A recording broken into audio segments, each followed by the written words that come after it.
Okay, welcome to American Football in Finland. I'm here with Seinäjoki Crocodiles head coach Keary Iarussi. What's going on, coach? Nice to be here. Nice to be in the finals. You said it best. It's always a good feeling when you're in the championship, you know? Yep. Can't can't have anything negative going on if you're in the championship. But I want to ask you a couple questions about the Maple Bowl game and how it's coming. First thing I wanted to say was that this has been an amazing season for the Seinäjoki Crocodiles. It's really good to see you guys kind of live up to the hype, as we've been saying all year. This was the season that we expected the Seinäjoki Crocodiles to be kind of like the top dog, and you guys were for most of the season. I don't think there's many games, if any, where you weren't expected to win the game, which leads me to my first question is, how did you keep your team motivated each week throughout this season, knowing that, you were expected to win, but you still have to play the games on the field? I know that's a difficult situation. So I Yeah. just wanted to know, how do you go about doing that? Yeah. Well, I think this year's a long time coming. And so we have a lot of experience. We have a lot of leaders on the team. And I think we kind of figured near the end of the season last year, we figured out some stuff and we figured out how we need to practice, how we need to prepare ourselves. And that definitely has helped us over the course of the season this year. And just the overall mentality that, we're playing one game at a time. And we got to be a lot more consistent, for instance, than we were last year. And then even throughout the season, I think our performance has gotten more, consistency has gotten better throughout games and then from game to game. Okay, so what I want to ask now was, despite you guys' overall record, obviously you won a ton of games, but we watched the games. You were in a lot of close games this season. A Mm-hmm. lot of games that kind of either came down to the end, or there was you guys being up by a lot and then the other team maybe getting back into it late in the game, those situations. But what do you consider some of the main reasons why you guys were able to come away with the win more often than not? Like, a lot of teams played close games, but when you guys were playing close games, me as a spectator, I was still saying, okay, it's close, but Crocs are going to win because they're the Crocs. So what I would ask you is kind Yeah. of, behind the curtain, how do you get your team to continually deal with adversity and perform at such a high level in those situations? Yeah. Well, I think it's like what I said, the last question, it's mental toughness, it's leadership, it's experience.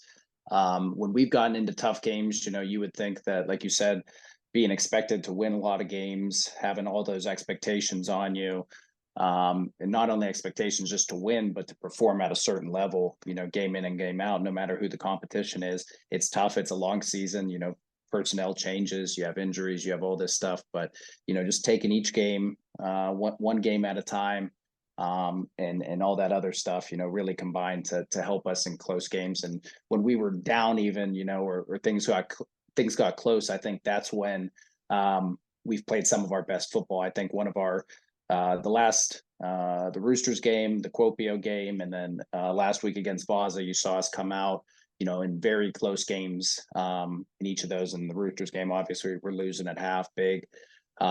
Come out and really play well in the third quarter, in the second half in general, and finish games off. That's something that we weren't doing earlier in the season.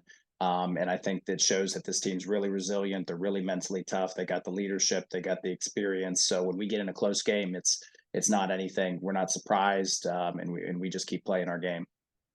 That's awesome, Coach. So you guys played the Butchers about 2 months ago. That's the last time you seen them.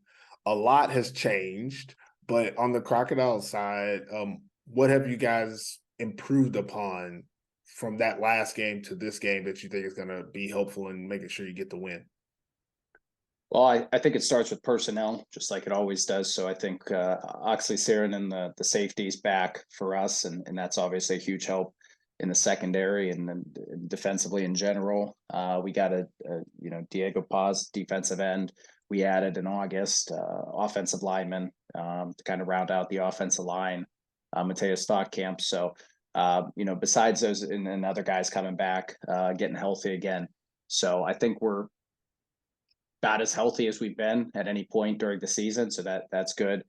But other changes, I think, we just kind of started playing. I don't know what it was, but we went through a period starting maybe before the UNC game, but really we felt it in the first UNC game, the second UNC game, the second Porvu game, maybe after that as well in a game or two, where we the second Baza game, where we came in, played really well in the first half, about as well as we could. We were up on Porvu 21-0 at halftime. In the second game, we kind of forget about that. And then we just kind of let things slip away from us in the third quarter and then into the fourth. And we, playing 3 quarters of football or 2.5 quarters of football and not 4 quarters of football. So I think, I hope that has changed. And like I said before, with the Roosters game, with the Kuopio game, and then now with the semifinal game, I think that we've come out and played really well in those 3, played, I can't say that we played a 4-quarter game in the Roosters game, but we definitely played a good second half. And then the other 2 games, I thought we played a solid 4-quarter game. So we got to have that in this one on Saturday too. Yeah. So talking about this game, it's a big game for both teams. Having neither team really being having won a Maple Bowl in a very long time. I want to say last time the Crocs, it was like 2001. Last time the Butchers, like 2010. So both teams, a lot on the line, a lot of storylines in this game. If it was up to you to explain to someone why this game is so important this year, what would you say to, fans and spectators out there who are thinking about watching this game this weekend? Yeah, well, I think it's obviously the most obvious thing is that the Kuopio Steelers aren't playing in it, and so there's going to be a new champion, and I think that's really interesting. And we're going to a bunch of guys who hadn't had a ring, a bunch 2 new teams that hadn't had this experience are gonna have it. So it's exciting. We were in the finals last year and we went through that. Obviously disappointed with the result, but it does make things easier as we're going throughout the week this time. We've put, that was a tight game and we had to overcome a lot of adversity in that game as well, come back late, to tie it before losing it. But I think that's obviously that's a huge experience for the players, especially the local players. Porter's going to get that, and so it's really exciting to see after this season, after this game, how both teams are gonna go after that. All right, Coach. Well, I appreciate you giving us a little bit of your time and wish you the best of luck in the Maple Bowl this weekend. Thank you for the interview.